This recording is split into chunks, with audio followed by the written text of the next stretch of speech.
They, this is the traditional thing. Well, can they program their VCR to record? That's probably passé by now. Now it's can they manage what's coming at them from email, from text, from calls, and how do you protect them? And how do you figure out what tech to use at the appropriate age?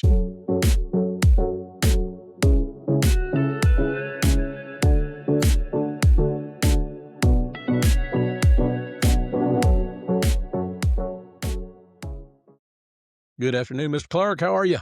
I'm fine, man. How are you? I am. Got an interesting Look, topic today. we do have an interesting topic today. We're for our listeners, our longtime listeners. We have talked a little bit about things like assistive access in the past, and we've talked a lot about ways that we might be able to help kind of lock down our loved ones' phones who might be vulnerable and put them in a state that they still can communicate. They still get to speak with their friends or text and email and those kinds of things, but we want them to stay safe. And so we're going to talk a little bit about that today, and we're going to probably be all over the board. So hang with us and we'll see where this goes. So what do you think, Bobby, are like some of the, what are your pain points? So I know your mom is actually probably a little bit more vulnerable than she has been at this point. So tell us Yeah, what you think. so I'll break it down like this. So, All right. so as you come through this conversation of life journey with your parents, what most parents are probably dealing with is how do I protect my kids, right? And there's lots of features out there for protecting children, and it's not everything, but it certainly gives you a lot of options Mm-hmm. of like how do you monitor what they download, how do you monitor who calls them, how do you monitor who texts them. But when you're in a situation like you and I are in, and I think many of our users are in, where now it's parents and they're not used to the technology, because most of the time we're talking about parents older than we are, so they're baby boomers and children of the 60s and 70s kind of thing. And you start to see, maybe unfortunately, some level of decline in what they can do. So, and that's what happens with my parents. This is the traditional thing. Well, can they program their VCR to record? That's probably passé by now. Now it's can they manage what's coming at them from email, from text, from calls, and how do you protect them? And how do you figure out what tech to use at the appropriate age? So there's kind of a light touch, right? Which is, hey, I want to help you.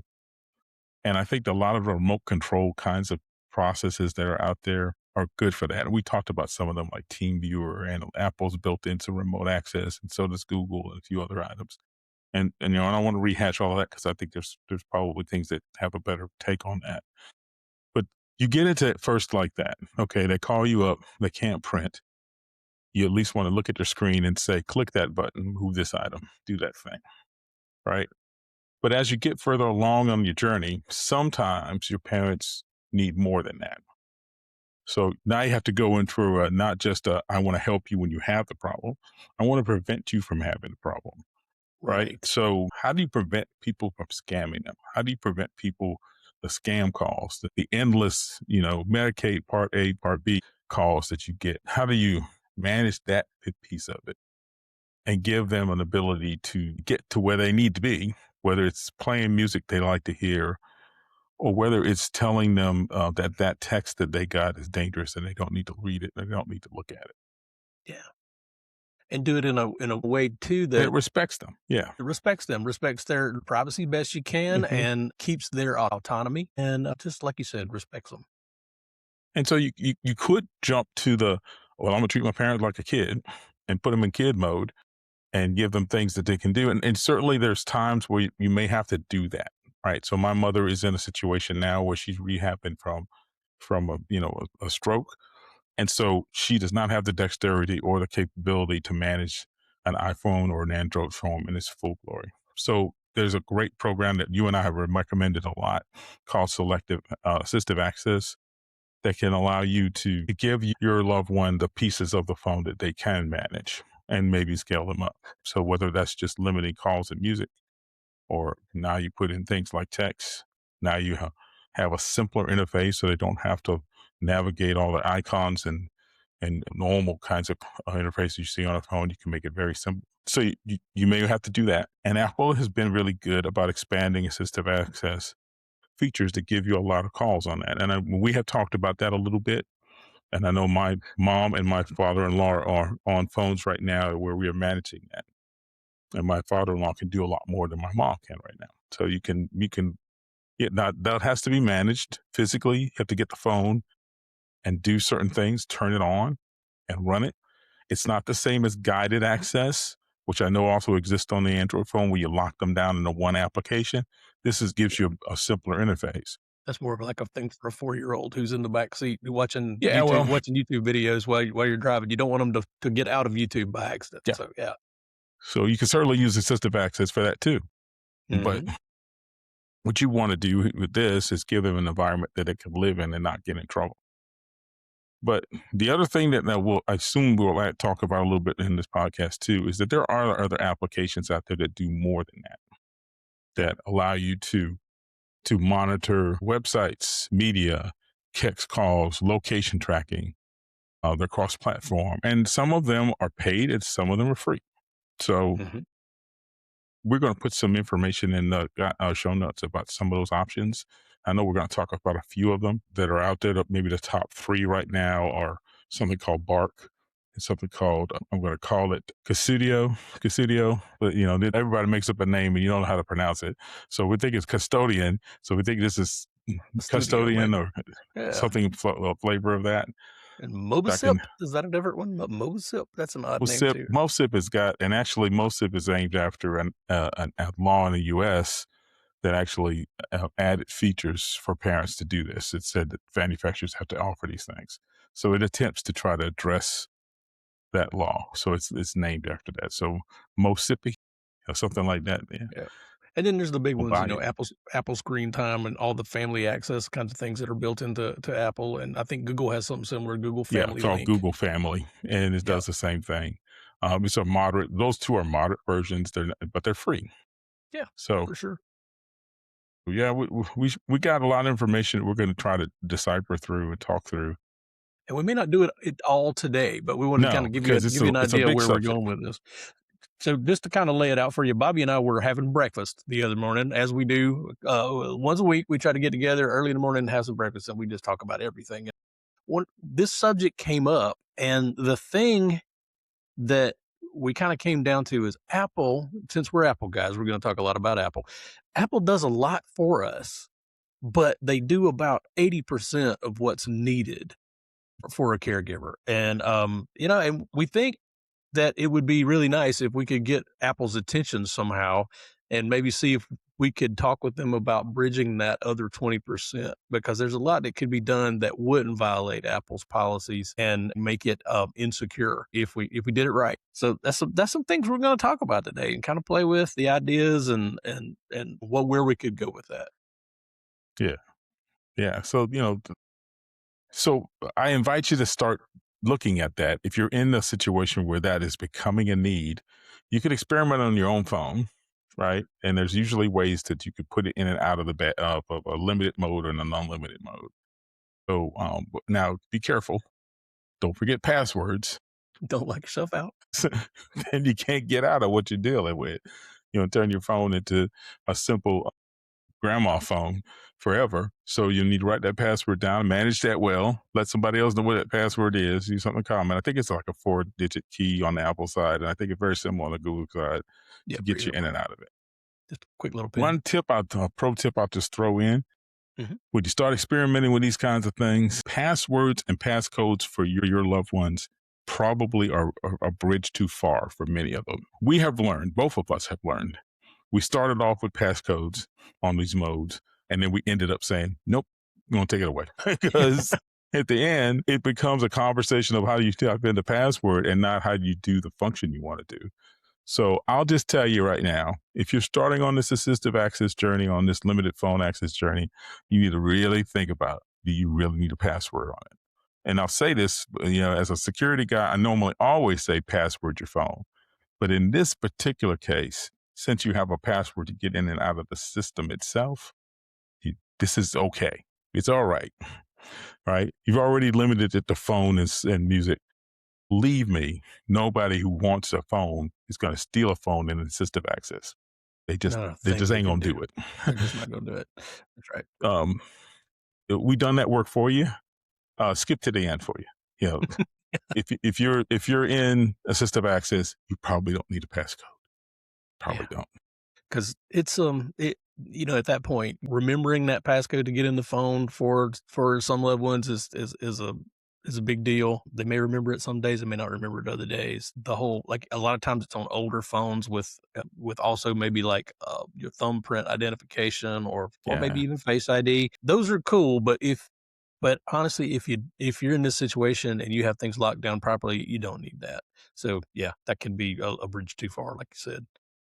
So, gosh, and while we're talking about that, passwords in general for a lot of accounts and stuff, if you're not already doing this, go ahead and keep your copy of those things for people. absolutely. Like I have a whole section in my password database that's just for my dad, and some is just for my mother-in-law, and some is just for my aunt and my wife and my love. But my trusted folks know where that's at. So if by some chance I get hit by a bus, then at least somebody will know how to get to those things. And So you can do locks on notes for passwords. You can do sharing on notes for other members of your loved ones, especially if you share the same common iPhone, Android. You can share things with people like that. And there are other apps that allow you to do password sharing, like Keeper and a few others out there like that are worth the money to do. You can even go into things like Firefox and Safari and do family sharing on passwords for certain things too. So look at that. At the very least, write a note, lock it, and share it with your loved one. So yeah, definitely going to do that. Yeah, so let's talk a little bit about what they got right, maybe Yeah. with assistive access. The things that I really have been pleased with is that they have locked things down in a way that you can say what applications can be used, and you can say, it's just not Apple applications. They're you can have the standard Apple applications, and they will actually work better with assistive access than some of the other ones will. It'll look pretty clean there. The common theme is that there are big controls, they're big icons. They're every screen has a back button on it to take you back Hmm. to the main menu. Things like that. They've done a really good job of that, and they've done a good job of making almost any app work with it by overlaying the big black back buttons and that kind of stuff. But having said that, not everything's going to work perfect with it, but they've gone a long way with that. That's a good thing. Another good thing is that they have named things in a way that if you're impaired makes sense. So it's not phone, it's calls. It's not photos. It's there is photos in it, but you can actually limit things like I want them to see this album and this album. If they're in the music setup, you can create an album that's their favorite songs that you could put in. You could do theme kind of things like Christmas and Easter and kind of stuff like that. And you can actually control those things to show up in a very simple way. And not as, those the Apple is really good for their interface. And I'll tell anybody that they're easy to use in a lot of places. And so has Android done a lot of good stuff. But when you're at that point, the common names don't make sense sometimes. Interesting. So Yeah. they allow you to make those kind of changes. So it's Cool. messaging instead of text. It's those kinds of things that are a little bit easier to grasp. So, mom, you want to make a call? Click on calls. That's Yeah. simple. And I think they do some good things too with like letting you limit things like what contacts are available to call. What contacts or what people who are allowed to call in. I mean, it can be a certain set, it can be everybody in the contacts list, it can be everybody, but you may want to Mhm. be in a situation like where you want to say, if they're in the contacts list, let them in.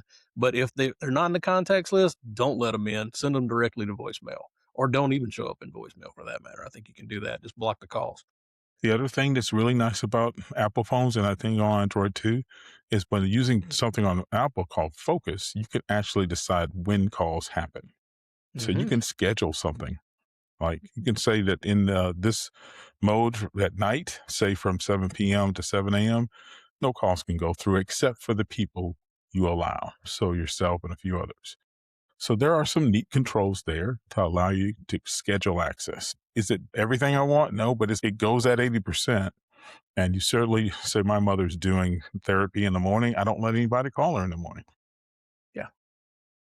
So she's So not you know the disturbed by that kind schedules, of thing. you can set the focus modes based on that. Yep, sure can. Yep. And from my work with my own focus modes, one thing to remember with those too is you can be pretty granular about them. You can say, I don't want anybody to be able to call them during this time period except for me and 2 other people, or me 3 other people, or whoever. But you can get really really granular with that kind of You thing. can. Yep. I, uh, I have some focus modes myself that one of them is just my wife's name. That's the only person who can get through when I have that thing set. And I have some that even will, in that case, nobody but her is gonna get through to me. They're not gonna call me, they're not gonna text me, I'm not gonna see any of that kind of stuff. I have some that are just her and my dad and a couple of other loved ones, and that's it. So, they come and go at different times, but it's really, really handy how granular they have made that kind of thing. What Another thing else? it does right is allowing you to associate pictures with people who call. So for my mom to be able to see who that is, not just see Mhm. the name, but also see a picture, helps her. I'm assuming will even help her down the road as her condition and dementia might get more and more heavy. Right. So knowing that kind of feature is there is nice, and building it in early makes sense too. So there are a lot of things they did right.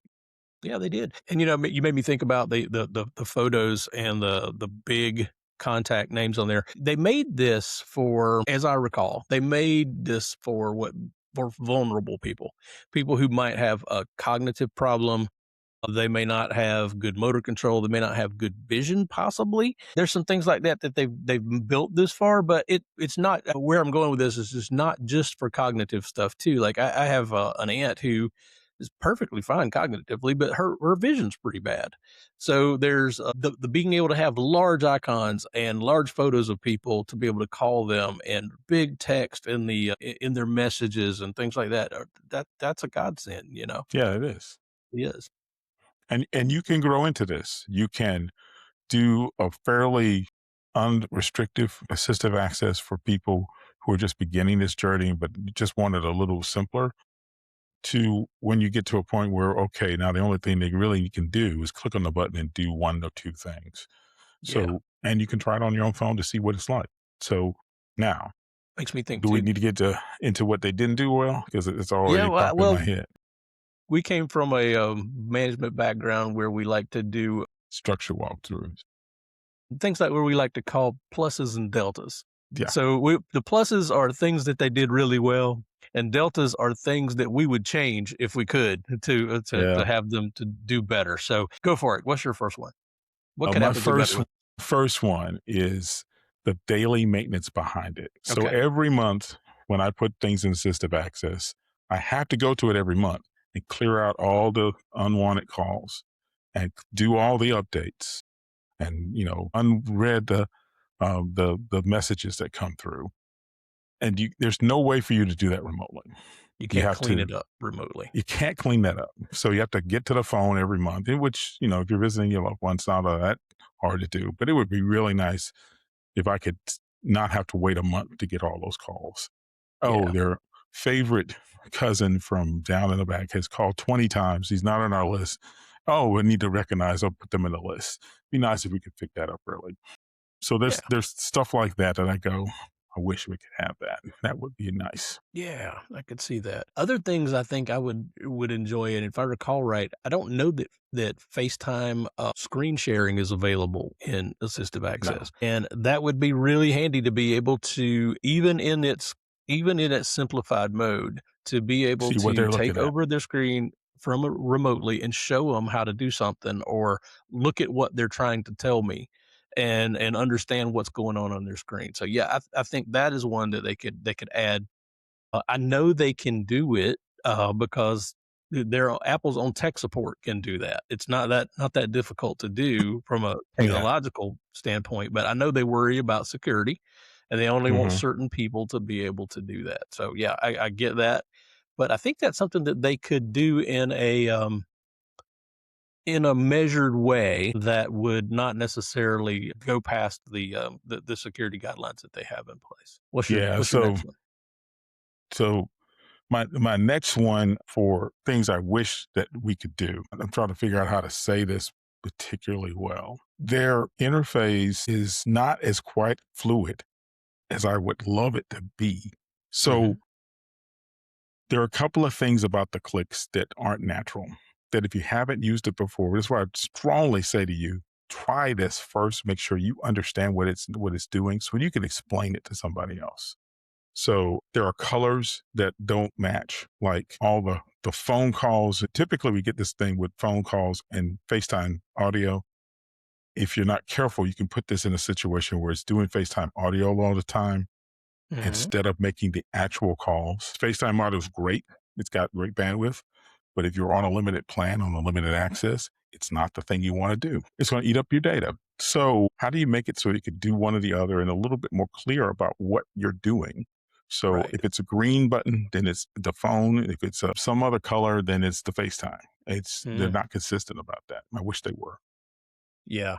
I wish there was a better way to explain that to, like, my dad. Like, so I use FaceTime audio with my dad a lot because where he's at, he doesn't get great signal all the time, Yeah. and he likes to use the speakerphone a lot. The Hmm. combination of a speakerphone and not a great signal does not make for an easy conversation No. because even with trying to keep his phone in a voice isolation mode where it's trying to just do the voices, I get all kinds of crazy clipping and siloning and everything else. But if I call him with FaceTime audio, it sounds perfect. So I do that all the time, and he's gotten used to it. But they're trying to explain the difference between a regular phone call and a FaceTime audio call it just doesn't work. Yeah. I just had to tell him, just trust me, it's gonna work when you pick up. It's just fine. The other thing that I wish they did is, there's a part of the phone with stand up mode. But if you have a modern phone now, if you put it on the stand, it switches to a clock or something like Hmm. that. Can't do that in assistive access. Interesting. That's an odd one. I wonder why.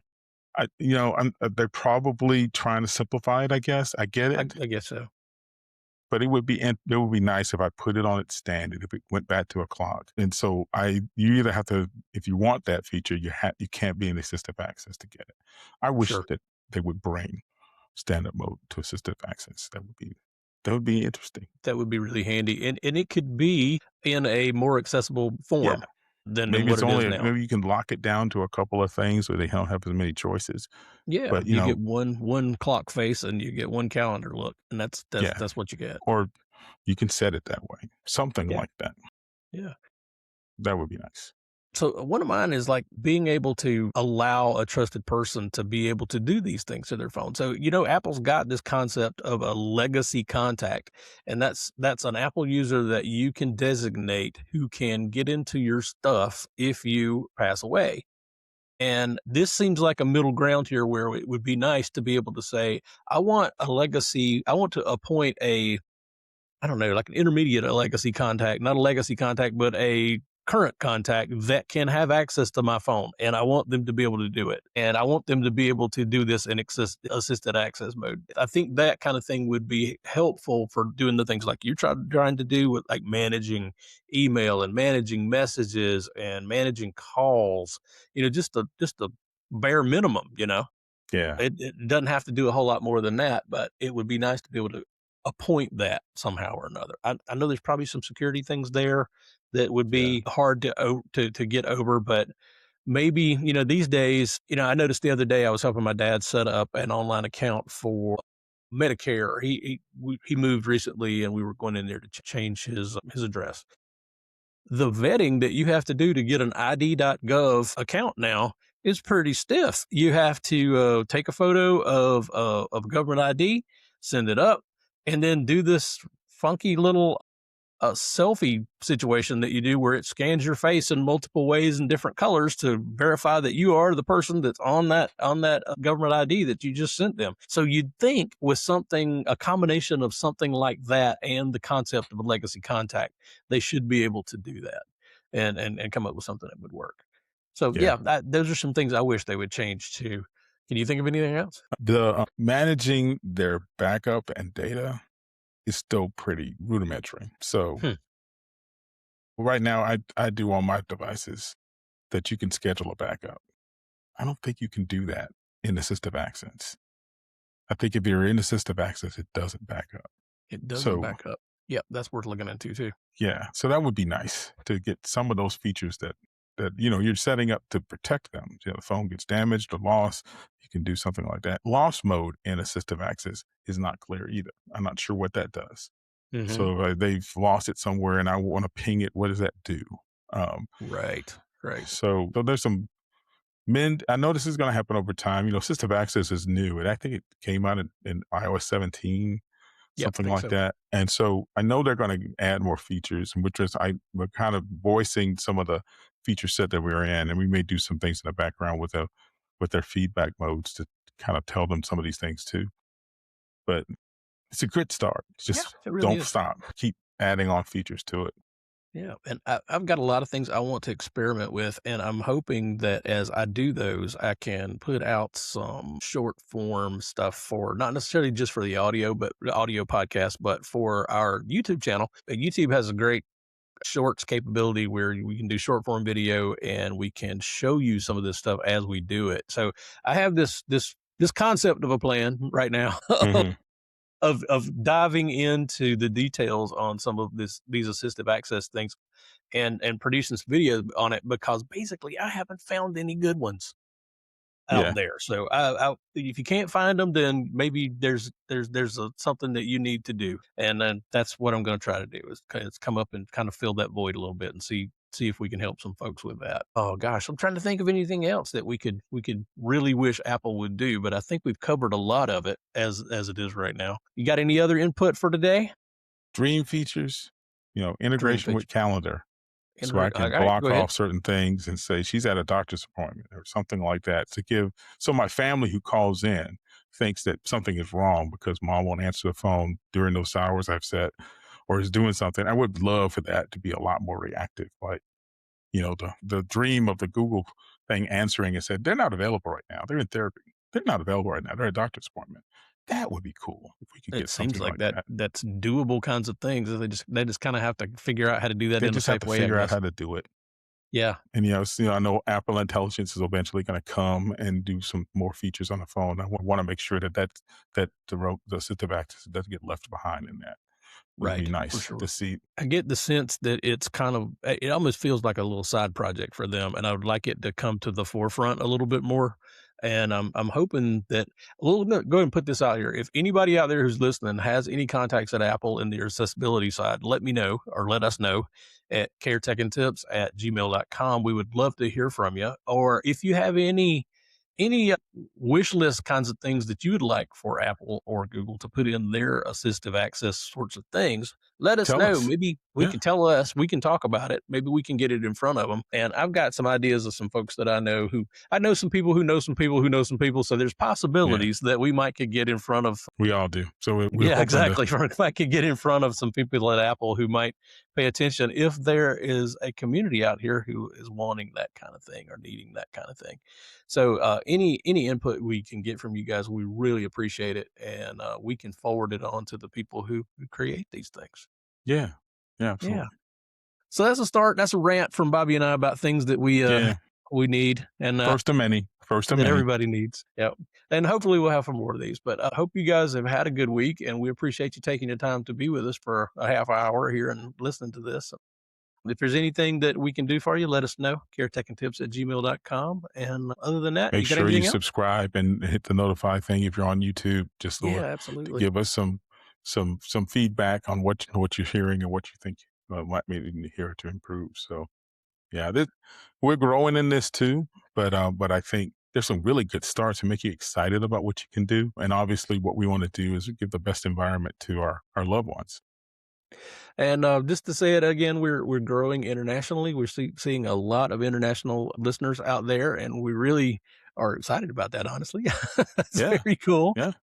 And we hope to see more. So give us a shout out and leave us a comment on on YouTube or send us an email. We just love to hear from you. and know where you're from and just tell us what we could do better. All right. Yeah, absolutely. All right, everybody. Have a lovely couple of weeks. We'll see you soon. Absolutely. Good day, everybody.